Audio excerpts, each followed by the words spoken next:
머리통이 쪼개질 듯한 굉음이 고막을 파고들었다. 강호는 비명을 지르며 거친 숨을 몰아쉬었고 식은땀이 온몸을 적셔 낡은 삼벗이 등짝에 달라붙었다.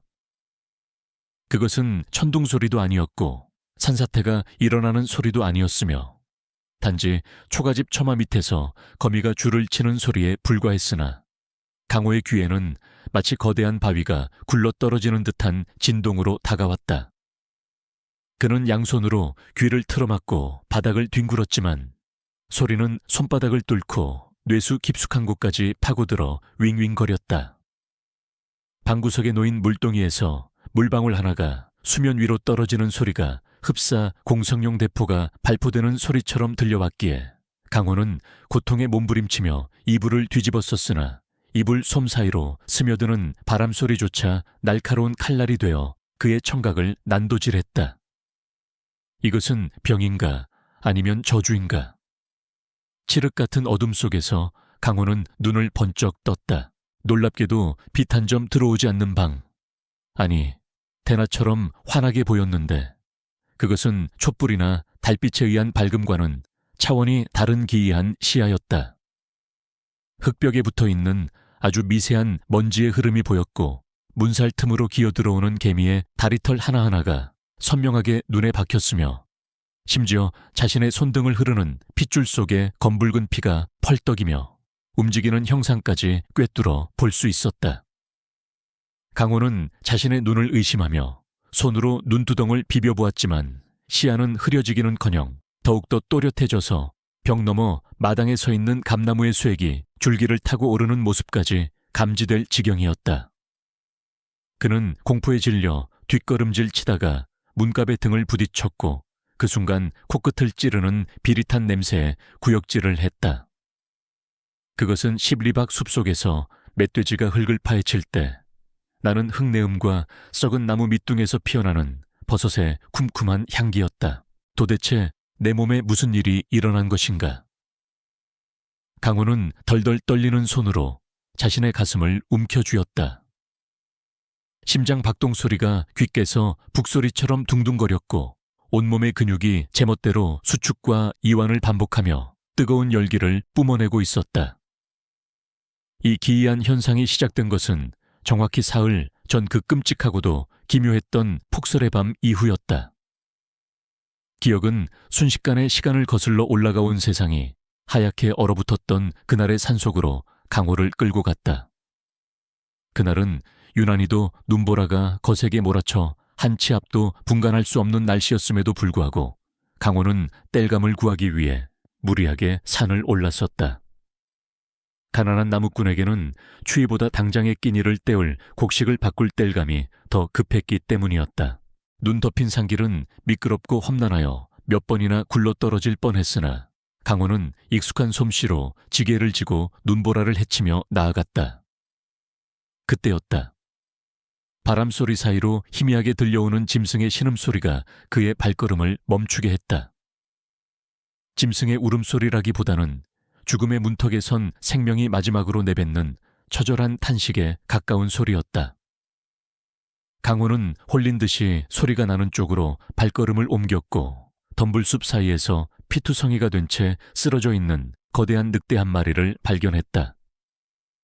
녀석의 뒷다리는 사냥꾼이 쳐놓은 큼지막한 쇠덫에 깊이 물려 뼈가 드러날 정도로 처참하게 으깨져 있었고 하얀 털은 붉은 선혈로 뒤덮여 낭자했다. 보통의 늑대보다 훨씬 거대한 체구였으나 녀석은 이미 기력을 다한 듯 눈만 겨우 껌뻑이고 있었다. 강호가 조심스럽게 다가가자 늑대는 낮은 으르렁거림으로 경계심을 표출했으나 이내 고개를 떨구며 거친 숨을 몰아쉬었다. 그런데 강호의 눈에 기이한 광경이 들어왔다. 죽어가는 늑대가 자신의 배를 필사적으로 감싸안고 있었던 것이다. 자세히 보니 녀석의 배는 불룩하게 솟아 있었고 때때로 그 안에서 꿈틀거리는 태동이 느껴졌다. 어미 늑대는 자신의 목숨이 끊어지는 순간까지도 뱃속의 새끼를 지키기 위해 차가운 눈바닥에 배가 닿지 않도록 안간힘을 쓰고 있었던 것이다. 그 처절한 모성애를 목격한 강호는 가슴 한구석이 찡해옴을 느꼈다. 짐승이라 할지라도 새끼를 위하는 마음은 인간과 다를 바가 없었으니 차마 그 모습을 보고 그냥 지나칠 수가 없었다. 가엾은 것, 내 목숨은 이미 다한 듯하구나. 강호는 늑대의 눈을 들여다보며 나지막이 중얼거렸다. 늑대의 눈동자는 황금빛으로 빛나고 있었는데 그 안에는 살려달라는 애원보다는 뱃속의 생명만이라도 구해달라는 결연한 의지가 담겨 있었다. 강호는 잠시 망설이다가 허리춤에서 무딘 쇠칼을 꺼내 들었다. 어미는 이미 살릴 수 없었지만 새끼라도 꺼내어 살려야겠다는 생각이 뇌리를 스쳤기 때문이었다. 하지만 산 짐승의 배를 가른다는 것은 평범한 나무꾼인 그에게는 너무나도 끔찍하고 두려운 일이었다. 손이 떨리고 심장이 요동쳤으나 늑대의 황금빛 눈동자가 마치 사람처럼 그를 빤히 응시하자 알 수 없는 용기가 솟구쳤다. 강호는 떨리는 손으로 늑대의 불룩한 배 위에 칼끝을 겨누었다. 미안하다. 부디 용서해라. 네 새끼만은 내가 거두마. 그의 말이 끝나기가 무섭게 어미 늑대는 마지막 힘을 짜내어 고개를 끄덕이는 듯하더니 긴 숨을 내쉬며 눈을 감았다. 강호는 이를 악물고 칼을 그었다. 뜨거운 김이 훅 끼쳐 오르며 비릿한 피냄새가 코를 찔렀다. 붉은 피가 하얀 눈 위로 쏟아져 내리며 섬뜩한 대조를 이루었지만 강호는 멈추지 않았다. 그는 덜덜 떨리는 손을 늑대의 뱃속으로 집어넣어 양막에 쌓인 조그만 생명체를 조심스럽게 꺼내 올렸다. 그것은 털이 채 자라지도 않은 핏덩이 같은 하얀 늑대 새끼였다. 새끼 늑대는 차가운 바깥 공기에 놀랐는지 가느다란 비명을 지르며 바둥거렸다. 강호는 서둘러 자신의 저고리를 벗어 새끼를 감싸 안았다. 그때였다. 죽은 줄 알았던 어미 늑대의 몸에서 기이한 푸른 안개가 피어오르더니 강호가 안고 있는 새끼 늑대에게로 스며들기 시작했다. 그리고 그 안개의 일부가 강호의 손끝을 타고 그의 몸속으로 흘러들었다. 순간 강호는 마치 벼락을 맞은 듯한 충격에 휩싸여 뒤로 나자빠졌다. 뜨거운 불덩이가 혈관을 타고 온몸을 휘젓는 듯한 고통이 밀려왔고 눈앞이 번쩍거리며 세상이 뒤집히는 듯한 현기증을 느꼈다. 그는 비명을 지르며 눈밭을 뒹굴었고 의식은 점차 흐려져 갔다. 마지막으로 본 것은 죽은 어미 늑대의 시체가 눈보라 속으로 산산이 흩어져 사라지는 기이한 광경이었다. 그 후 강호가 어떻게 산을 내려왔는지는 기억나지 않았다. 정신을 차려보니 그는 자신의 낡은 초가집 아랫목에 누워 있었고 곁에는 꼬물거리는 하얀 강아지 아니 늑대 새끼가 잠들어 있었다. 그리고 며칠 동안 고열에 시달리며 알아누웠던 것이다. 꿈속에서 그는 끝없이 펼쳐진 설원을 달리고 날카로운 이빨로 짐승의 목덜미를 물어뜯는 환영에 시달렸다. 그것은 인간의 꿈이 아니라 늑대의 기억인 듯했다. 그리고 마침내 열이 내리고 깨어난 지금 세상은 완전히 달라져 있었다. 강호는 다시 현재로 돌아와 거친 숨을 내쉬며 방 안을 둘러보았다. 시각과 청각 후각이 예민해진 것뿐만이 아니었다. 몸 안에서 끓어오르는 알 수 없는 힘이 주체할 수 없을 정도로 팽창하고 있었다. 그는 자리에서 일어나 문을 박차고 밖으로 나갔다. 밤 공기는 차가웠지만 그에게는 오히려 시원하게 느껴졌다. 10리박 계곡 물이 흐르는 소리가 귓가에 속삭이듯 들려왔고 산 너머에서 부엉이가 날개를 펄럭이는 소리까지 생생하게 감지되었다. 그는 마당 한가운데 서서 깊게 숨을 들이마셨다. 숲속에 숨어있는 노루 멧돼지 토끼들의 냄새가 바람을 타고 흘러들어와 그의 뇌리 속에 지도를 그리듯 선명하게 위치를 알려주었다. 갑자기 강렬한 허기가 몰려왔다. 그것은 밥이나 나물 따위로 채울 수 있는 배고픔이 아니었다. 피와 살 생생한 생명력을 갈구하는 원초적인 굶주림이었다. 강호의 눈동자가 순간적으로 늑대의 그것처럼 황금빛으로 번뜩였다. 그는 자신도 모르게 네 발로 기는 자세를 취하려다 황급히 멈칫했다. 아니야. 나는 인간이다. 짐승이 아니야. 그는 머리를 세차게 흔들며 이성을 붙잡으려 애썼다. 하지만 그의 시선은 자꾸만 뒷산 어둠 속 무언가 움직이는 기척이 있는 곳으로 향했다. 저기다. 저곳에 먹잇감이 있다. 본능이 이성을 짓누르며 깊게 속삭였다. 그때 마을 어귀에서 낯선 발자국 소리가 들려왔다.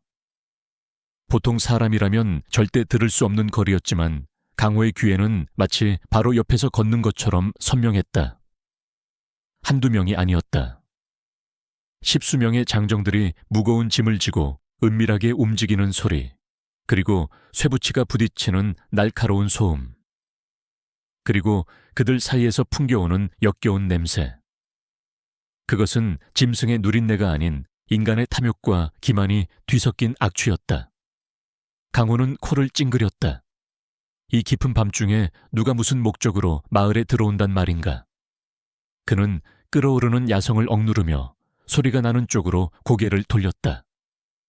어둠 속을 꿰뚫는 그의 시선 끝에 횃불 하나 없이 은밀하게 마을로 진입하는 검은 그림자들이 포착되었다. 그들의 선두에는 화려한 관복을 입고 거만한 표정으로 감에 앉아있는 한 사내가 있었다. 그 사내에게서 풍기는 냄새는 유독 지독했다. 마치 썩은 고기에 향수를 뿌린 듯한 메스껍고도 달콤한 악취. 강호는 본능적으로 알 수 있었다. 저 자가 이 평화로운 상골마을에 피바람을 몰고 올 재앙의 씨앗이라는 것을. 그의 등골을 타고 서늘한 전율이 흘렀다. 단순한 공포가 아닌 포식자가 경쟁자를 마주했을 때 느끼는 투쟁심과 살기였다. 강호의 손톱이 자신도 모르는 사이에 길게 자라나 손바닥을 파고들고 있었다. 그의 입술 사이로 낮은 으르렁거림이 새어나왔다. 이것은 인간 강호의 경고인가, 아니면 그 안에 깃든 늑대의 본능인가. 핏빛 달이 구름 사이로 모습을 드러내며 변해버린 사내의 그림자를 길게 늘어뜨렸다. 날이 밝았음에도 강호에게 세상은 여전히 소란스럽고 어지러운 혼돈의 도가니였다. 마을 어귀의 느티나무 위에서 까치가 지저대는 소리가 마치 귀 옆에서 징을 치는 듯 고막을 때렸고, 이웃집 안악이 밥 짓는 냄새와 장작 타는 매캐한 연기가 뒤섞여 콧점막을 맵게 자극했다. 강호는 솜으로 귀를 틀어막고 방문을 걸어 잠갔으나 얇은 창호지 문 너머로 쏟아져 들어오는 세상의 소음과 악취를 완전히 차단할 수는 없었다. 더욱이 그를 괴롭히는 것은 단순한 감각의 예민함이 아니었다. 지난밤 마을에 당도한 그 낯선 물이 특히 감에 타고 있던 사내에게서 풍겨나오던 그 끈적하고 역겨운 피냄새가 뇌리에서 떠나지 않아 속이 뒤집힐 지경이었다. 윗목에 웅크리고 잠든 하얀 늑대 새끼. 강호는 녀석에게 산샨이라는 이름을 붙여주었다. 가 낑낑거리며 잠꼬대를 하자 강호는 녀석의 보드라운 털을 쓰다듬으며 겨우 안정을 찾으려 애썼다. 사나, 너도 느껴지느냐? 저 밑에서 올라오는 불길한 기운이.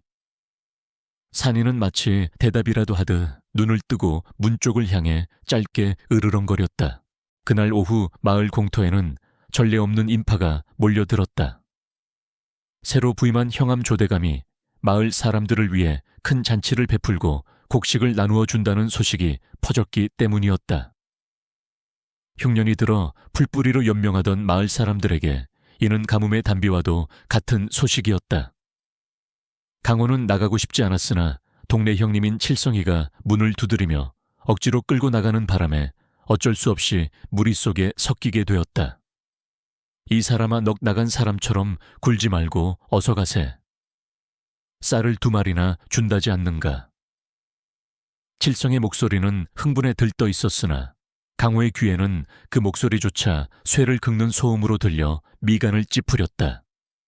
공터에 도착하자 단상 위에는 비단 관복을 차려입은 조대감이 인자한 미소를 지으며 서 있었다. 기름진 얼굴에 흐르는 윤기, 잘 다듬어진 수염, 그리고 부드러운 목소리. 겉으로 보기에 그는 백성을 굽어 살피는 성군 샹준의 자질을 갖춘 듯 보였다. 내 이 척박한 땅에서 고생하는 너희들을 보니 가슴이 미어지는구나. 이제부터는 내가 너희의 아비가 되어 배를 곪는 일이 없도록 할 것이다. 조대감의 호소력, 짙은 연설에 마을 사람들은 감동하여 눈물을 흘리며 형암만인 만세를 외쳤다. 그러나 강호의 눈과 귀에는 전혀 다른 세상이 펼쳐지고 있었다. 조대감이 입을 열 때마다 그의 혀놀림이 마치 뱀이 먹이를 노리고 날름거리는 것처럼 보였고, 그의 심장 박동 소리는 규칙적인 쿵쿵 소리가 아니라 탐욕에 젖어 불규칙하게 요동치는 기이한 리듬을 타고 있었다. 무엇보다 견딜 수 없는 것은 냄새였다. 조대감의 몸에서는 최고급 사양 냄새가 진동했지만 강호의 후각은 그 밑바닥에 깔린 시체 썩는 냄새와 비릿한 소의 냄새를 정확히 잡아냈다. 그것은 수많은 사람의 피를 밟고 올라선 자만이 풍기는 씻을 수 없는 업보의 악취였다. 강호는 군중의 환호성 속에서 홀로 귀를 막고 고통스러워했다. 그때 조대감이 잠시 말을 멈추고 옆에 선 이방에게 귓속말을 건네는 모습이 강호의 시야에 들어왔다. 거리는 50보가 넘게 떨어져 있었고 주변은 사람들의 함성으로 시끄러웠지만 강호의 귀는 마치 진공 상태에서 듣는 것처럼 그들의 은밀한 대화를 걸러내어 잡아챘다. 이것들이 쌀 몇 대박에 영혼이라도 팔 기세구나. 뒷산의 채굴 작업은 오늘 밤부터 당장 시작해라. 금맥이 확실하다면 이따위 총우석들 싹 다 밀어버려도 상관없으니. 이방이 비굴하게 웃으며 속삭였다. 여부가 있겠습니까요?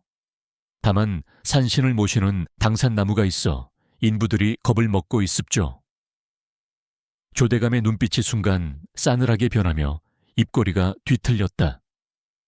산신금이 곧 신이다. 방해되는 것은 나무든 사람이든 모조리 베어버려. 충격적인 진실을 듣게 된 강호는 주먹을 불끈 쥐었다. 저자는 백성을 구하러 온 것이 아니라 마을 뒷산에 묻혀 있다는 금광을 노리고 온 수탈자였다. 뒷산은 마을 사람들에게 조상 대대로 내려온 영혼의 안식처이자 가뭄에도 마르지 않는 샘물이 솟아나는 생명줄이었다. 그곳을 파헤치고 훼손한다면 산사태가 일어나 마을이 쑥대밭이 될 것은 불을 보듯 뻔한 일이었다. 강호는 더 이상 참을 수 없어 칠성의 소매를 잡아끌며 다급하게 외쳤다. 형님, 저 자의 말을 믿으면 안 됩니다. 저놈은 우리를 위하는 게 아니에요. 뒷산을 파헤쳐 금을 캐려고 온 도둑놈이라고요. 강호의 목소리가 꽤 컸던 탓에 주변 사람들의 시선이 일제히 그에게 쏠렸다. 칠성은 당황하여 강호의 입을 틀어막으려 했다. 이놈이 미쳤나. 어디서 감히 형암마님께 그런 망발을. 단상 위의 조대감도 소란을 눈치채고 강호 쪽을 바라보았다. 그 순간 강호는 조대감과 눈이 마주쳤다. 조대감의 눈동자는 깊이를 알 수 없는 검은색이었으나 강호의 눈에는 그 안에 도사리고 있는 탐욕스런 붉은 안광이 보였다. 조대감은 잠시 흠칫하는 듯하더니 이내 너털웃음을 터뜨리며 말했다. 허허, 저 젊은이가 굶주림에 지쳐 헛소리를 하는 모양이구나. 여봐라, 저자에게 쌀 한 가마를 더 주어 보내라. 마을 사람들은 조대감의 관대함에 다시 한번 감복하며 강호를 손가락질했다. 산에서 구르더니 머리가 어떻게 된 거 아니야. 배부른 소리하고 자빠졌네. 형암마님이 어떤 분인데 쏟아지는 비난과 멸시의 눈빛들.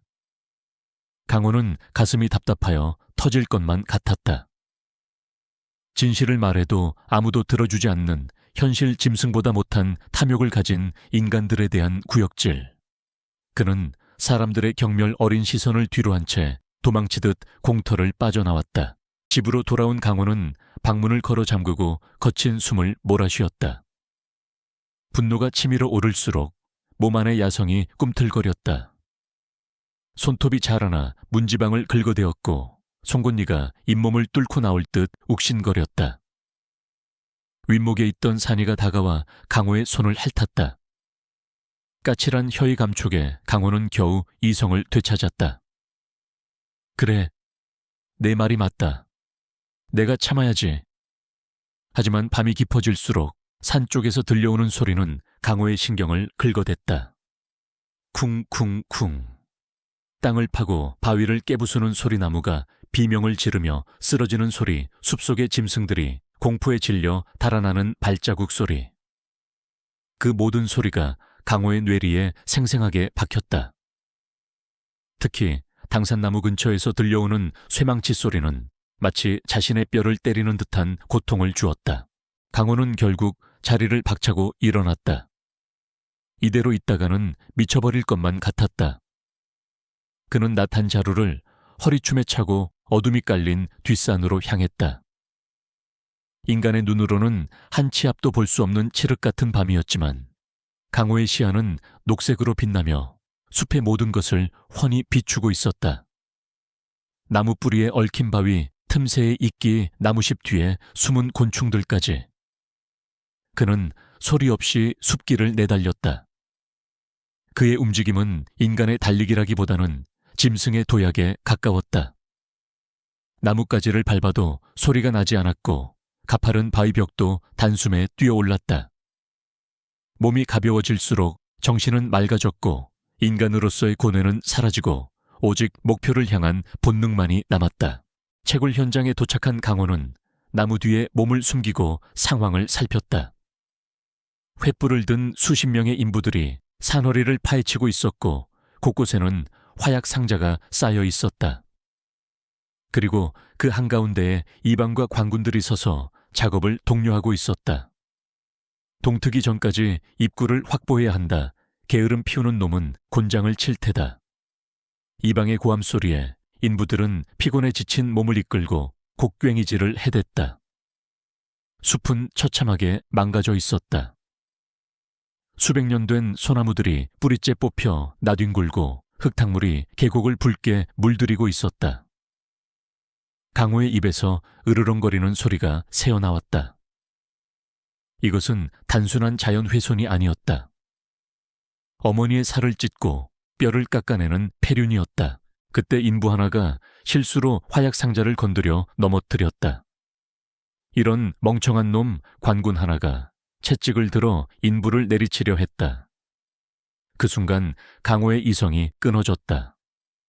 그는 생각할 겨를도 없이 나무 위에서 뛰어내렸다.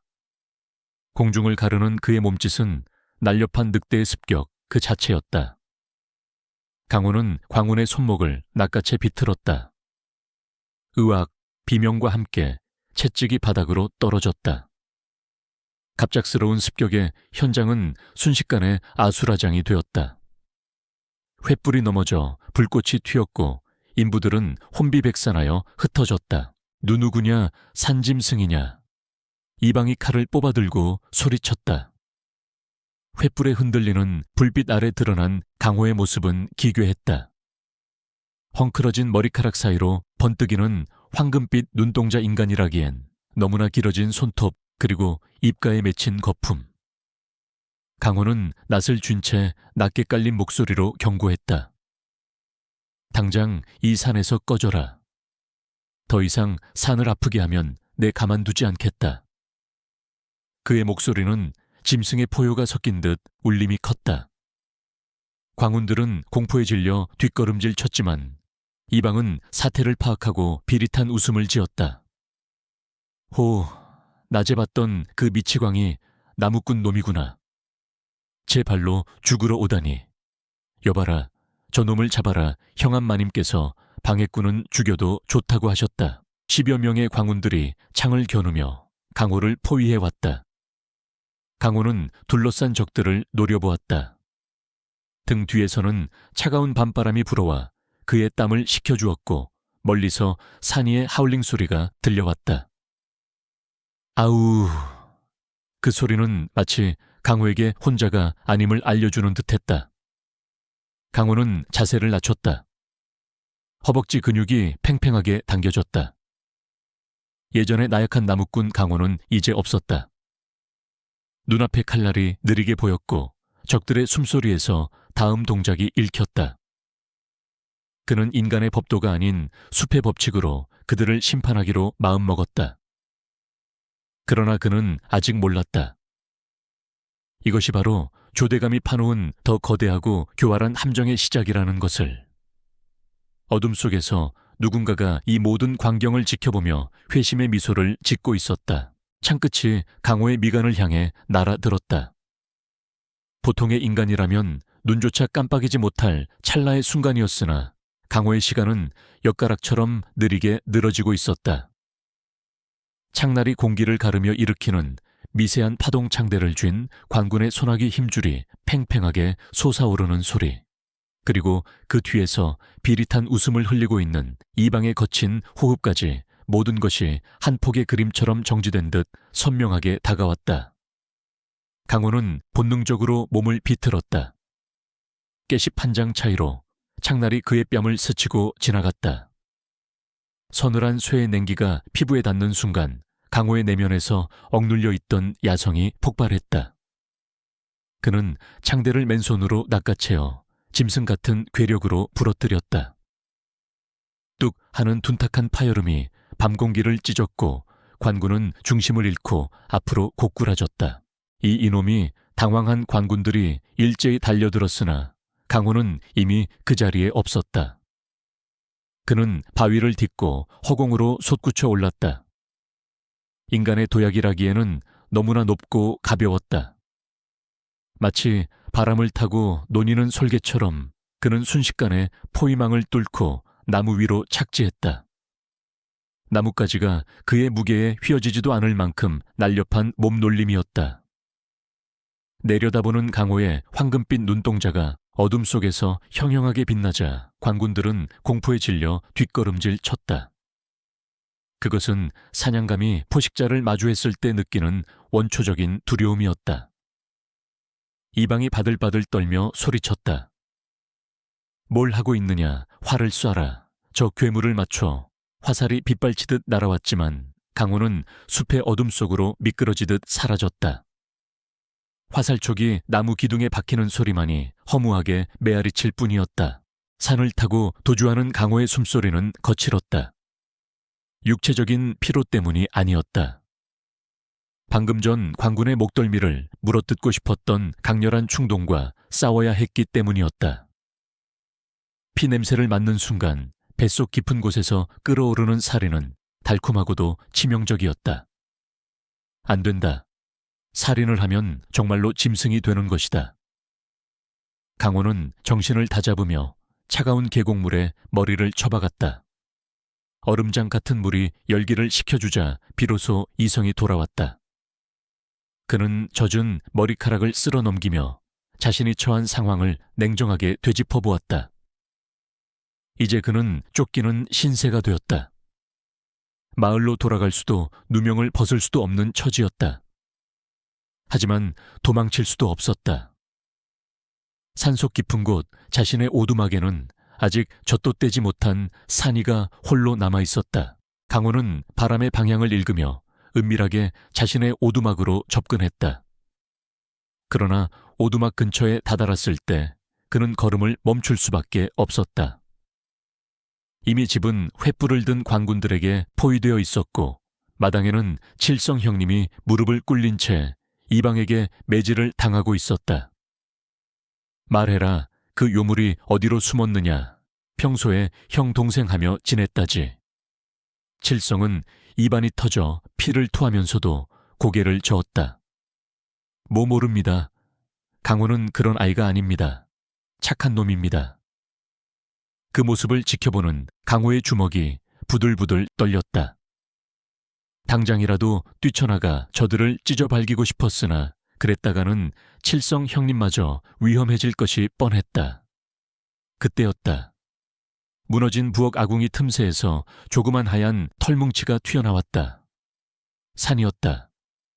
녀석은 용감하게 이방의 다리를 물어뜯었다. 아기 똥개 새끼가 이방이 비명을 지르며 산이를 발로 차려 했다. 그 찰나 숲속에서 돌멩이 하나가 날아와 이방의 정강이를 정확하게 가격했다. 이방이 고꾸라지는 사이 산이는 재빨리 숲으로 도망쳤고 강호는 녀석이 자신의 냄새를 맡고 달려오는 것을 느꼈다. 강호는 산이를 안아들고 더 깊은 산속 넝쿨로 가려진 좁은 동굴로 몸을 숨겼다. 다행히 산이는 크게 다치지 않았지만 두려움에 떨고 있었다. 강호는 품속에서 육포 조각을 꺼내 먹이며 녀석을 달랬다. 미안하다. 나 때문에 너까지. 산이는 강호의 손을 핥으며 위로하듯 낑낑거렸다. 어둠 속에 홀로 남겨진 강호는 깊은 고독과 절망을 느꼈다. 세상 모든 것이 그를 버린 것 같았다. 하지만 절망에 빠져 있을 시간은 없었다. 강호는 눈을 감고 청각을 극도로 집중시켰다. 10리박 관하의 동정마을 사람들의 수군거림, 그리고 숲을 뒤지는 사냥꾼들의 발소리까지 모든 소리의 조각들을 모아 상황을 파악해야 했다. 소음의 바닷속에서 그는 익숙하고도 역겨운 목소리를 찾아냈다. 조대감이었다. 그는 관아의 사랑채에서 누군가와 은밀하게 대화를 나누고 있었다. 거리가 멀었지만 밤바람을 타고 흘러오는 소리는 강호의 예민한 귀에 토시 하나 빠짐없이 전달되었다. 그래서 화양매설은 끝났는가 조대감의 목소리였다. 예, 대감마님. 마을 뒷산에 수맥이 흐르는 지점에 충분한 양을 묻어두었습니다. 터뜨리기만 하면 산사태가 일어나 마을의 절반은 흙더미에 파묻힐 것입니다. 낯선 사내의 목소리, 아마도 화약 기술자인 듯했다. 좋아. 금맥을 캐내려면 그 위에 얹혀있는 쓸모없는 흙과 벌레들을 치워야지. 내일 밤 산신제를 핑계로 마을 사람들을 모두 광장으로 모아라. 그때 산에서 굉음이 울리면 강호라는 그놈이 요술을 부려 산사태를 일으켰다고 소문을 내면 그만이다. 놈은 희생양이 되고 나는 금을 얻고 일석이조 아니겠느냐. 조대감의 끔찍한 계획에 강호는 전율했다. 그는 단순히 금을 원하는 것이 아니었다. 자신의 탐욕을 채우기 위해 죄 없는 마을 사람들을 몰살시키고 그 죄를 강호에게 뒤집어 씌우려는 것이었다. 이것은 인간이 할 짓이 아니었다. 짐승보다 못한 악귀의 소행이었다. 강호는 눈을 번쩍 떴다. 분노가 차갑게 가라앉으며 머릿속이 명징해졌다. 이제 도망치는 것은 의미가 없었다. 내일 밤이면 모든 것이 끝장난다. 마을을 구하고 자신의 누명을 벗기 위해서는 그 전에 움직여야 했다. 그는 동굴 밖으로 나섰다. 밤하늘에는 먹구름이 끼어 달빛조차 희미했으나 강호의 시야는 그 어느 때보다 밝았다. 그는 늑대의 눈으로 세상을 보고 인간의 머리로 전략을 세웠다. 그는 더 이상 쫓기는 사냥감이 아니었다. 어둠 속에서 사냥감을 노리는 포식자, 바로 늑대가 되어야 했다. 강호는 먼저 화약이 매설된 위치를 찾아야 했다. 조대감의 말대로라면 수맥이 흐르는 지점이었다. 강호는 후각을 곤두세웠다. 흙냄새와 물비린내 사이로 섞여있는 미세한 유황냄새. 그 냄새의 꼬리를 잡기 위해 그는 산을 누볐다. 인간의 길을 버리고 짐승의 길을 택한 그의 발걸음은 소리 없이 빨랐다. 마침내 그는 마을 뒷산 중턱 거대한 바위 아래 숨겨진 동굴 입구를 찾아냈다. 그곳은 예전부터 마을 사람들이 신성시하여 출입을 금하던 곳이었다.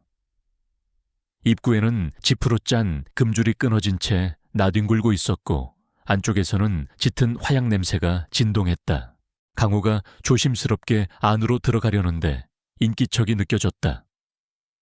동굴을 지키는 사병 2명이 졸고 있었다.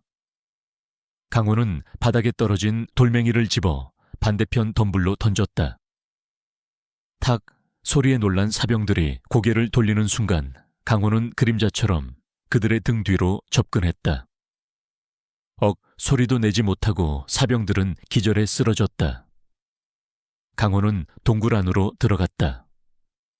그곳에는 나무 상자에 담긴 엄청난 양의 화약이 쌓여 있었고 긴 도화선이 밖으로 연결되어 있었다. 이것이 터진다면 정말로 산 전체가 무너져 내릴 것이 분명했다. 그때 강호의 눈에 묘한 것이 들어왔다. 화약 상자 옆에 낡은 문서 꾸러미가 놓여 있었다.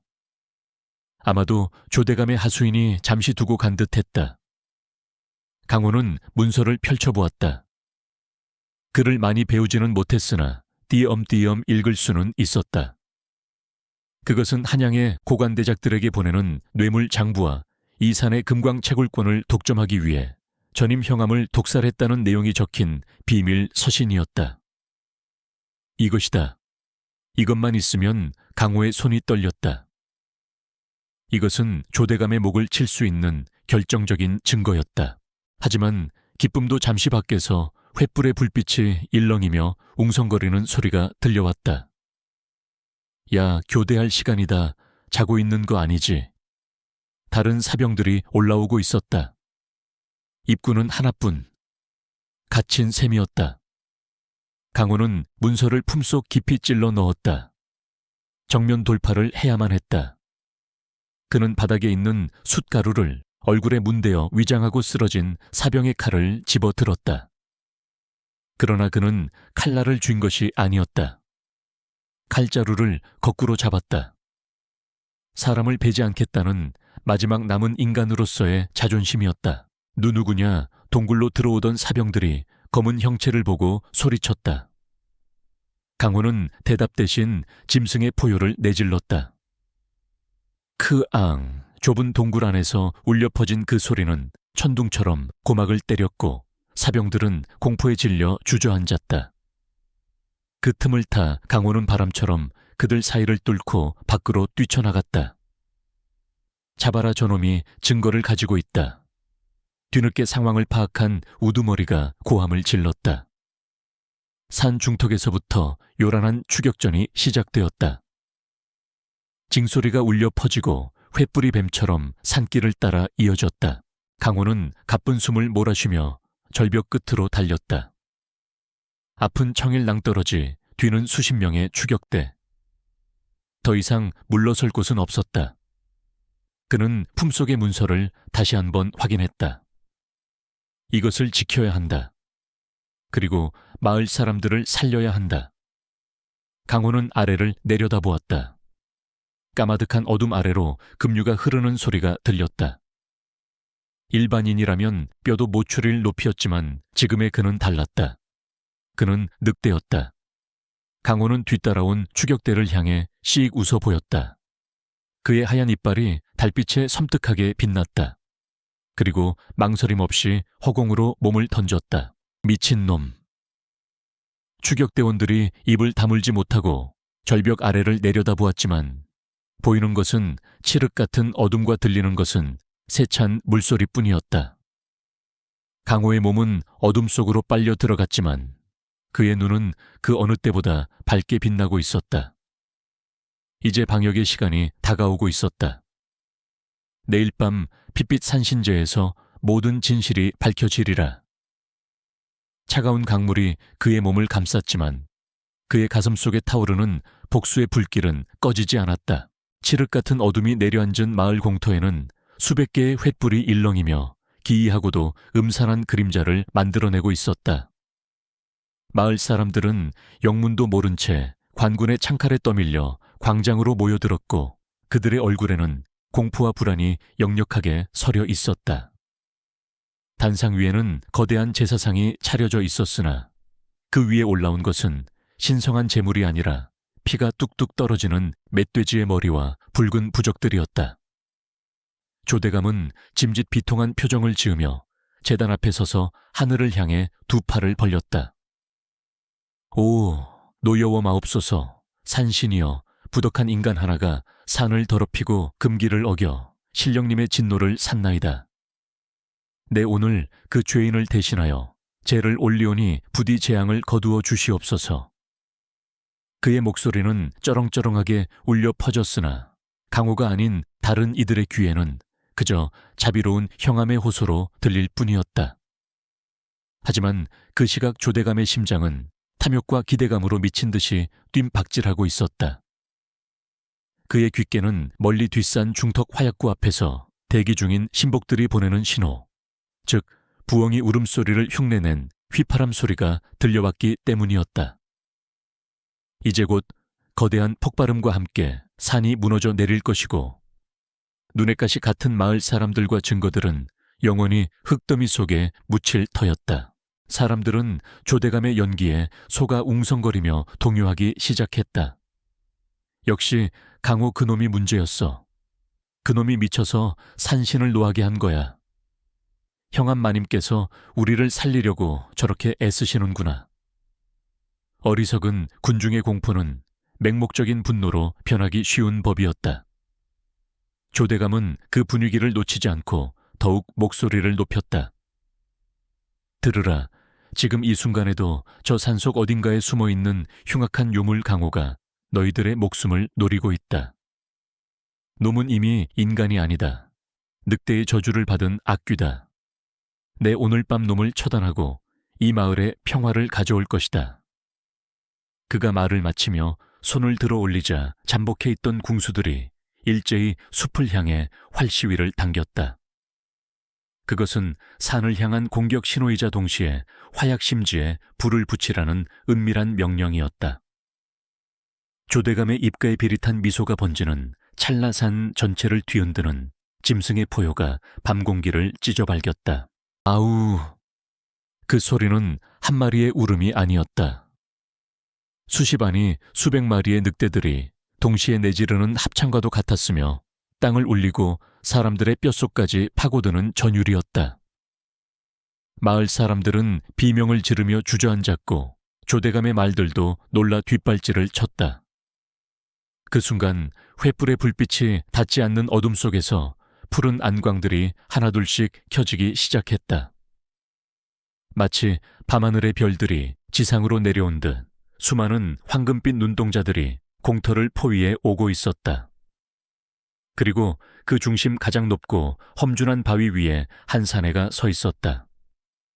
젖은 옷이 찢겨나가 근육질의 상체가 드러나 있었고 온몸에는 긁힌 상처와 핏자국이 선명했으나 그에게서 뿜어져 나오는 기백은 천하를 호령하는 장수에 그것보다 더 강렬했다. 죽음의 계곡에서 살아 돌아온 강호였다. 누구냐 조대감이 떨리는 목소리로 외쳤다. 강호는 대답 대신 바위에서 뛰어내렸다. 그의 몸은 허공을 가르며 날아와 단상 한가운데 조대감의 바로 코앞에 쿵 하고 착지했다. 그 충격으로 제사상 위에 돼지머리가 바닥으로 굴러떨어졌다. 강호는 천천히 고개를 들어 조대감을 노려보았다. 인간의 눈이 아닌 분노한 늑대의 눈이었다. 나를 찾았느냐, 조가노마. 강호의 목소리는 낮게 깔렸으나 그 울림은 광장에 있는 모든 사람의 귀에 또렷하게 박혔다. 조대감은 기겁하며 뒤로 물러섰다. 이 요물, 감히 여기가 어디라고 나타나느냐 여봐라. 저놈을 당장 죽여라. 저놈이 산신을 노하게 한 원흉이다. 그러나 광운들은 쉽게 움직이지 못했다. 강호의 뒤로 어둠을 뚫고 나타난 거대한 늑대 무리들이 이빨을 드러내며 으르렁거리고 있었기 때문이었다. 그리고 그 선두에는 이제 제법 덩치가 커진 하얀 늑대사니가 당당하게 서 있었다. 누가 원흉인지 누가 진짜 짐승인지 똑똑히 보여주마. 강호는 품속에서 물에 젖은 문서를 꺼내어 조대감의 얼굴에 집어 던졌다. 문서는 허공에 흩어지며 바닥에 떨어졌다. 그중 한 장이 바람에 날려 마을 최고 연장자인 촌장의 발치에 떨어졌다. 촌장은 떨리는 손으로 종이를 집어들었다. 글을 읽을 줄 아는 훈장이 횃불을 비추어 내용을 확인했다. 훈장의 눈이 휘둥그레지며 안색이 하얗게 질렸다. 이건 한양의 세도가들에게 보낸 뇌물 장부, 그리고 전임 형암을 독살했다는 고백, 세상의 마을 뒷산을 폭파하고 주민들을 몰살시켜 입을 막겠다는 계획까지 적혀 있질 않은가. 훈장의 외침에 광장은 찬물을 끼얹은 듯 조용해졌다가 이내 웅성거림은 거대한 분노의 파도가 되어 일렁였다. 뭐라고 우리를 죽이려 했다고. 형암나리가 그럴 리가 없어. 하지만 저 도장은 관인의 것이 분명한데 사람들의 시선이 의심과 배신감으로 바뀌어 조대감에게 꽂혔다. 궁지에 몰린 조대감의 얼굴이 불그락푸르락해졌다. 그는 더 이상 인자한 형암의 가면을 쓸 필요가 없다고 판단했는지 본색을 드러내며 악을 썼다. 닥쳐라, 저것은 다 조작된 것이다. 저 미친놈이 쓴 소설이란 말이다. 에이, 안 되겠다. 모두 죽여라, 화약을 터뜨려라, 지금 당장. 그는 미친 듯이 뒷산을 향해 손짓하며 소리쳤다. 하지만 산에서는 아무런 소리도 들리지 않았다. 폭발음도 산사태도 일어나지 않았다. 대신 산 중턱에서 늑대들에게 쫓겨 혼비백산하여 도망쳐 내려오는 조대감의 신복들이 보일 뿐이었다. 내 놈의 그 더러운 화약줄은 이미 내가 다 끊어놓았다. 강호가 차갑게 말했다. 절벽에서 뛰어내린 강호는 강물에 휩쓸려 죽은 것이 아니었다. 늑대의 감각으로 물살을 읽고 바위를 잡아 살아남았으며 곧바로 산이가 이끄는 늑대 무리의 도움을 받아 화약고로 잠입했던 것이다. 늑대들은 보초들을 기습했고 강호는 그 틈을 타 도화선을 모조리 잘라버리고 물을 부어 화약을 못쓰게 만들었다. 계획이 완전히 틀어졌음을 깨달은 조대감은 이성을 잃었다. 그는 호신용으로 차고 있던 장검을 뽑아들고 강호에게 달려들었다. 내 이놈 죽어라. 시퍼런 칼날이 강호의 목을 노리고 날아들었다. 하지만 늑대의 눈을 가진 강호에게 조대감의 움직임은 어린아이의 장난처럼 느리고 어설퍼 보였다. 강호는 몸을 살짝 틀어 칼날을 피함과 동시에 조대감의 손목을 낚아채어 꺾었다. 으악! 조대감은 비명을 지르며 칼을 놓쳤다. 강호는 그를 발로 차 단상 아래로 굴러떨어뜨렸다. 흙바닥에 처박힌 조대감은 비단 관복이 흙투성이가 된 채 꼴사납게 뒹굴었다. 이방 관군 뭐 하느냐, 저놈을 쳐라. 조대감이 악을 썼지만 이미 전세는 역전되어 있었다. 늑대들이 관군들을 포위하며 위협하고 있었고 무엇보다 분노한 마을 사람들이 농기구를 들고 관군들을 압박하기 시작한 것이다. 우리 마을을 쑥대밭으로 만들려 해. 이 나쁜 놈들아. 강호 말이 맞았어. 우리가 속았어. 칠성 형님이 제일 먼저 낫을 들고 뛰쳐나왔고 그 뒤를 이어 수십 명의 장정들이 합세했다. 광군들은 전의를 상실하고 무기를 버린 채 슬금슬금 뒷걸음질 쳤다. 이제 공터 중앙에는 강호와 조대감 둘만이 남았다. 강호는 천천히 조대감에게 다가갔다. 그의 발걸음 하나하나에 묵직한 살기가 실려 있었다. 조대감은 공포에 질려 엉덩이로 뒷걸음질 치며 애원했다. 사 살려다오. 내내 재산을 다 주마. 금광도 네가 가져라. 제발 목숨만은. 강호는 코웃음을 쳤다. 금, 그따위 돌덩이가 생명보다 중하더냐. 내 놈은 그 금 때문에 죄 없는 어미 늑대를 죽이고 내 형제 같은 이웃들을 몰살하려 했다. 강호가 한 걸음 더 다가서자 조대감의 눈에는 강호의 모습이 거대한 늑대의 형상으로 일렁여 보였다. 그것은 죄책감이 만들어낸 환영이자 강호의 내면에서 뿜어져 나오는 압도적인 야성이었다. 강호는 손톱을 세워 조대감의 목을 겨누었다. 날카로운 손톱이 피부를 살짝 긁자 붉은 핏방울이 맺혔다. 당장이라도 목덜미를 물어뜯어 숨통을 끊어놓고 싶은 충동이 강호의 전신을 지배했다. 피의 맛 복수의 달콤함이 그를 유혹했다. 주변의 늑대들도 흥분하여 울부짖었다. 죽여라. 죽여서 피를 보라. 본능이 속삭였다. 조대감은 눈을 까뒤집고 거품을 물기 직전이었다.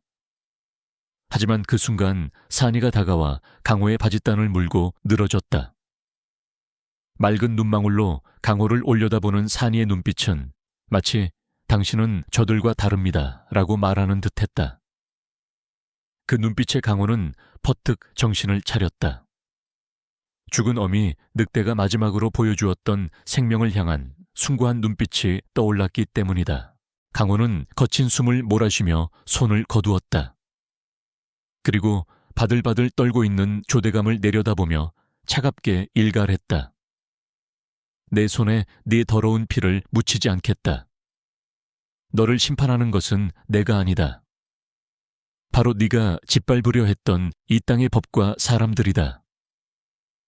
강호가 물러서자 분노한 마을 사람들이 조대감을 애워쌌다. 밧줄이 날아들어 조대감을 꽁꽁 묶었다. 이놈을 관하로 끌고 가서 낱낱이 자백을 받아내자. 한양에 상소를 올려서 능지처참을 당하게 해야 해. 사람들의 함성은 하늘을 찌를 듯했다. 그때서야 조대감은 자신이 저지른 죄의 대가가 죽음보다 더한 고통과 불명예가 될 것임을 깨닫고 절망적인 비명을 질렀다. 소란이 어느 정도 정리되자 촌장과 마을 사람들이 강호에게 다가왔다. 그들의 눈에는 미안함과 고마움, 그리고 경외심이 뒤섞여 있었다. 칠성 형님이 눈물을 글썽이며 강호의 어깨를 잡았다. 강호야, 미안하다. 우리가 어리석어서 너를 의심했어. 네가 아니었다면 우리는 오늘 다 죽은 목숨이었을 거야. 강호는 씁쓸한 미소를 지으며 고개를 저었다. 아닙니다. 다 지난 일입니다. 하지만 그는 알 수 있었다. 예전에 순박했던 나무꾼 강호는 이제 없다는 것을. 사람들은 그에게 감사해 하면서도 그의 곁에 머물고 있는 늑대들과 그의 눈에서 뿜어져 나오는 이질적인 기운을 두려워하고 있었다. 강호는 자신의 손을 내려다보았다. 인간의 손이지만 짐승의 힘이 깃든 손. 그는 이제 인간들의 세상에 온전히 섞일 수 없는 존재가 되어버린 것이다. 밤하늘에 구름이 걷히고 보름달이 환하게 드러났다. 달빛을 받은 강호의 눈동자가 황금빛으로 빛났다. 산이가 강호의 다리에 머리를 비비며 칭얼거렸다. 강호는 산이를 쓰다듬으며 조용히 결심했다. 마을은 구했지만 자신이 머물 곳은 여기가 아니었다. 그는 시끌벅적한 마을 광장을 뒤로하고 고요한 어둠이 깔린 숲을 향해 고개를 돌렸다. 그곳에서 바람이 불어와 그의 헝클어진 머리카락을 쓸어 넘겼다. 그것은 마치 산이 그를 부르는 소리처럼 들렸다. 오라 나의 아이야, 네가 있어야 할 곳은 여기다. 강호는 깊은 숨을 들이마시며 산의 냄새를 맡았다. 이제 마지막 선택만이 남아있었다. 조대감의 압송 행렬이 마을 어귀를 빠져나간 뒤 계절은 2번이나 바뀌었다. 피비린내 나던 겨울의 눈보라는 녹아내려 맑은 계곡물이 되었고 화약 냄새가 진동하던 뒷산의 흉터 위에는 진달래와 철쭉이 붉게 피어올랐다. 마을은 예전의 평온을 되찾았다. 아니, 겉으로 보기에는 예전보다 훨씬 더 풍요롭고 평화로워 보였다. 한양에서 내려온 암행어사는 조대감의 죄상을 낱낱이 밝혀내어 그를 의금부로 압송했고 그가 착복했던 재물과 곡식은 고스란히 마을 사람들에게 환수되었다. 사람들은 더 이상 굶주리지 않아도 되었고 무너진 집을 고치고 논밭을 갈며 웃음꽃을 피웠다. 그러나 그 웃음소리가 뚝 그치는 곳이 딱 한 군데 있었으니 바로 마을 가장 높은 곳에 외따로 떨어진 강호의 오두막집 근처였다. 강호는 마루에 걸터앉아 멍하니 먼 산을 바라보고 있었다. 그의 귀에는 아랫마을 안악들이 빨래터에서 나누는 수다 소리가 또렷하게 들려왔다. 그래도 강호 그 총각 덕분에 우리가 살았지. 참 고마운 사람이야. 누군가가 칭찬하면 곧이어 다른 목소리가 조심스럽게 끼어들었다. 그렇긴 한데 솔직히 좀 무섭지 않나. 지난번 장날에 보니까 눈동자가 샛노랗게 빛나던데. 옆에 데리고 다니는 그 허연 짐승도 그렇고 사람이 아니라 산신령이 씌인 게 분명해. 칭찬 뒤에 따라붙는 두려움 감사함 뒤에 숨겨진 거리감. 그것은 강호가 아무리 노력해도 좁힐 수 없는 깊은 강물과도 같았다. 강호는 씁쓸한 미소를 지으며 자신의 손을 내려다보았다. 거친 나무 껍질처럼 단단해진 손바닥, 보통 사람보다 길고 날카로운 손톱. 그는 이제 자신이 마을이라는 울타리 안에 어울리지 않는 이방인이 되었음을 뼈저리게 느끼고 있었다. 마당 한구석에서는 어느새 송아지만큼 훌쩍 자란 산이가 햇볕을 쬐며 졸고 있었다. 녀석의 털은 눈처럼 하얗고 윤기가 흘렀으며 근육질의 몸매는 야생의 위험을 고스란히 드러내고 있었다. 동네 개들은 산이의 그림자만 비춰도 꼬리를 말고 오줌을 지르며 달아났고, 아이들은 강호의 집 근처에는 얼씬도 하지 않았다. 마을 사람들은 쌀이나 반찬을 가져다 줄 때도 강호와 눈을 마주치기를 꺼리며 문 앞에 슬그머니 놓고 도망치듯 사라지곤 했다. 그들의 몸에서 풍기는 냄새는 고마움의 향기가 아니라 공포의 악취였다. 강호는 그 냄새를 맡을 때마다 가슴 한구석이 욱신거렸다. 목숨을 걸고 그들을 구했지만 그 대가로 그는 철저한 고독을 떠안게 된 것이다. 강호야, 걔느냐? 사리문 밖에서 칠성 형님의 목소리가 들렸다. 강호가 고개를 돌리자 칠성이 막걸리 한 병과 삶은 돼지고기를 들고 어색하게 서 있었다. 강호는 반가운 마음에 벌떡 일어났으나 칠성은 흠칫 놀라며 한 걸음 뒤로 물러섰다. 산이가 고개를 들어 칠성을 바라보았기 때문이었다. 아, 아니, 그냥 날도 좋고 해서 한잔하자고 왔지. 칠성은 애써 태연한 척하며 마루에 걸터 앉았지만 술을 따르는 그의 손은 미세하게 떨리고 있었다. 강호는 모른 척 술잔을 비웠다. 칠성은 술 기운을 빌려 조심스럽게 입을 열었다. 사람들이 다 너한테 고마워해. 알지, 그냥 낯설어서 그러는 거야. 시간이 지나면 괜찮아질 거다. 장가도 가고 애도 낳고 그렇게 살면 되지. 강호는 칠성의 눈을 똑바로 응시했다. 칠성의 동공이 흔들리며 강호의 황금빛 시선을 피했다. 강호는 나지막이 말했다. 형님, 거짓말 못하시잖아요. 형님 심장 뛰는 소리가 여기까지 들립니다. 칠성의 얼굴이 붉어졌다. 강호는 술잔을 내려놓으며 말을 이었다. 사람들은 저를 두려워합니다. 그리고 솔직히 말하면 저도 사람들이 불편합니다. 저작거리의 소음 사람들의 속물적인 욕망, 거짓말 냄새, 이 모든 게 제 숨을 조여옵니다. 저는 이제 예전의 나무꾼 강호로 돌아갈 수 없습니다. 그의 목소리에는 체념이 아닌 확고한 결심이 담겨 있었다. 칠성은 아무 말도 하지 못하고 고개를 떨구었다. 그 또한 알고 있었던 것이다. 강호라는 그릇이 이 작은 마을에 담기기에는 너무 커져버렸고 너무 야생적으로 변해버렸다는 것을. 그날 밤 강호는 짐을 꾸렸다. 짐이라야 보찜 하나가 전부였다. 옷가지 몇 벌과 부싯돌, 그리고 무딘낫 한 자루. 그는 자신이 살던 오두막을 깔끔하게 치웠다. 마치 금방이라도 다시 돌아올 사람처럼 정돈해 놓았지만 그것이 영원한 이별의 의식임을 그 자신은 알고 있었다. 산이는 강호의 마음을 읽은 듯 꼬리를 흔들며 문 밖에서 기다리고 있었다. 강호는 신발끈을 단단히 묶고 뒤를 돌아보았다. 달빛 아래 잠든 마을은 평화로워 보였다.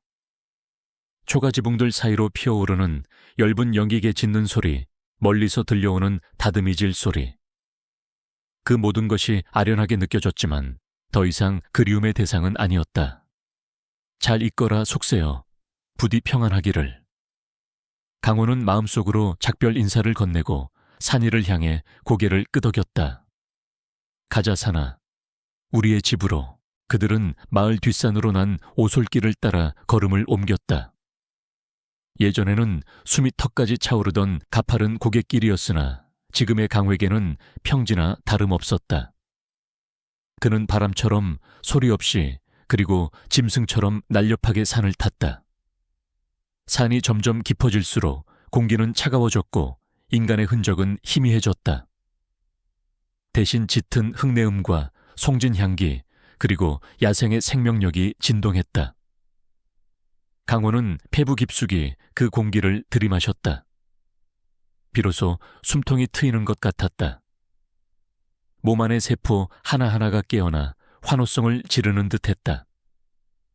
그는 보찜을 풀어서 숲속에 던져버렸다. 인간의 옷도 신발도 거추장스러웠다.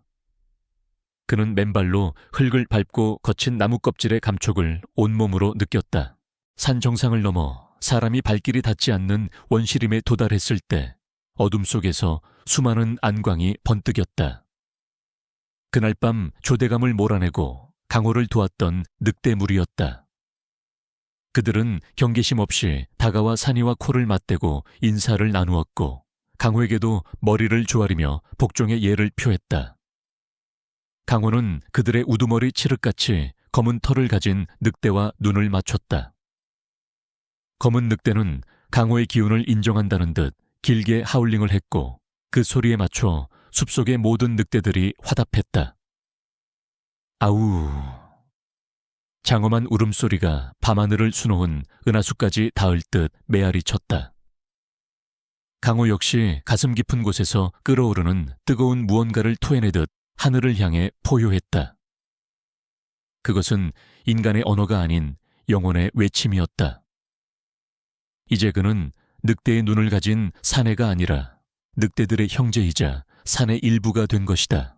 세월은 유수와 같이 흘러 10수년이 지났다. 마을 사람들에게 강호의 이야기는 어느새 전설이 되어 있었다. 사랑방에 모인 노인들은 곰방대를 두드리며 예시하기를 늘어놓곤 했다. 그때 그 눈이 황금색인 총각이 말이야. 산신령의 부름을 받고 신선이 되었다지 뭔가. 아니지, 호랑이를 때려잡는 장수가 되어 북방을 지키고 있다던데. 아이들은 그 이야기를 들으며 눈을 반짝였고 마을 뒷산에 올라갈 때면 혹시라도 그 신비한 사내를 볼 수 있을까 하여 두리번거리곤 했다. 하지만 아무도 그를 다시 본 사람은 없었다. 단지 폭설이 내리는 겨울밤이나 흉년이 들어 짐승들이 마을로 내려오려 할 때면 산 정상에서 들려오는 구슬픈 늑대 울음소리가 그들을 지켜주는 부적처럼 여겨질 뿐이었다. 어느 늦가을 약초를 캐러 깊은 산속까지 들어갔던 젊은 신만이 하나가 길을 잃고 말았다. 해는 저물고 안개까지 자욱하게 끼어 방향을 분간할 수 없게 되자 신만이는 덜컥 겁이 났다. 설상가상으로 굶주린 표범 한 마리가 덤불 속에서 튀어나와 그를 노리고 있었다. 으흐흑, 이제 죽었구나. 신만이가 주저앉아 눈을 감는 순간 어디선가 바람을 가르는 소리가 들렸다. 눈을 떠보니 표범은 무언가에 튕겨나간 듯 저만치 쓰러져 낑낑거리고 있었고 그 앞에는 거대한 그림자가 서 있었다. 사람의 형상을 하고 있었으나 온몸에는 짐승의 가죽을 두르고 헝클어진 백발이 허리까지 내려오는 기이한 모습이었다. 신만이는 공포에 질려 숨조차 쉬지 못했다. 그 사내는 천천히 고개를 돌려 신만이를 바라보았다. 칠흑 같은 어둠 속에서도 선명하게 빛나는 황금빛 눈동자. 그 눈빛은 차가우면서도 어딘가 모르게 따뜻하고 깊은 슬픔을 간직하고 있었다. 사내의 곁에는 집채만한 하얀 늑대가 묵묵히 그를 호위하고 있었다. 사내는 아무 말 없이 손을 들어 산 아래쪽을 가리켰다. 그리고는 하얀 늑대의 등에 손을 얹고 안개 속으로 홀연히 사라졌다. 감사합니다. 은희님. 신만이가 정신을 차리고 소리쳤을 때는 이미 그들의 자취는 찾아볼 수 없었고 사내가 가리킨 방향에는 거짓말처럼 마을로 내려가는 오솔길이 나 있었다. 마을로 돌아온 신만이는 자신이 겪은 일을 사람들에게 알렸다. 분명 그분이었습니다. 금빛 눈을 가진 산신령님이 저를 살려주셨습니다. 사람들은 고개를 끄덕이며 뒷산을 향해 합장을 올렸다. 강호는 떠났지만 떠나지 않은 것이었다. 그는 인간의 욕망과 법도가 닿지 않는 곳, 구름이 쉬어가고 바람이 머무는 그 높은 곳에서 여전히 세상을 내려다보고 있었다. 때로는 인간보다 더 인간적인 마음을 가진 짐승으로, 때로는 짐승보다 더 숭고한 영혼을 가진 산신으로, 산등성에 홀로 선 강호는 발 아래 펼쳐진 세상을 굽어보았다. 그의 곁에는 늙었지만 여전히 강인한 산이가 앉아 있었다. 강호는 산이의 머리를 쓰다듬으며 중얼거렸다. 산아, 바람 냄새가 좋구나. 산이는 대답 대신 강호의 손을 핥았다. 인간의 탐욕은 끝이 없고 세상은 여전히 시끄러웠지만 자연은 언제나 그 자리에서 묵묵히 순환하고 있었다. 봄이 가면 여름이 오고 꽃이 지면 열매가 맺히듯 강호는 이제 알 것 같았다. 자신이 겪은 그 모든 고통과 시련, 그리고 늑대의 힘을 얻게 된 기연치유엔이 무엇을 의미하는지. 그것은 단순히 힘을 과시하거나 복수하기 위함이 아니라 인간과 자연 사이에서 균형을 지키는 경계의 감시자가 되라는 하늘의 뜻이었음을 강호는 깊게 숨을 들이마시고 다시 숲의 깊은 곳으로 발길을 돌렸다. 그의 뒷모습 위로 붉은 노을이 내려앉았다. 인간 강호의 이야기는 여기서 끝이 났지만 전설이 된 늑대의 시간은 영원히 흐를 것이다. 바람이 불어와 숲을 흔들었고 그 바람 속에 섞인 강호의 긴 머리카락이 자유롭게 춤을 추었다. 그곳은 인간의 발길이 닿지 않는 낙원 바람이 머무는 곳이었다.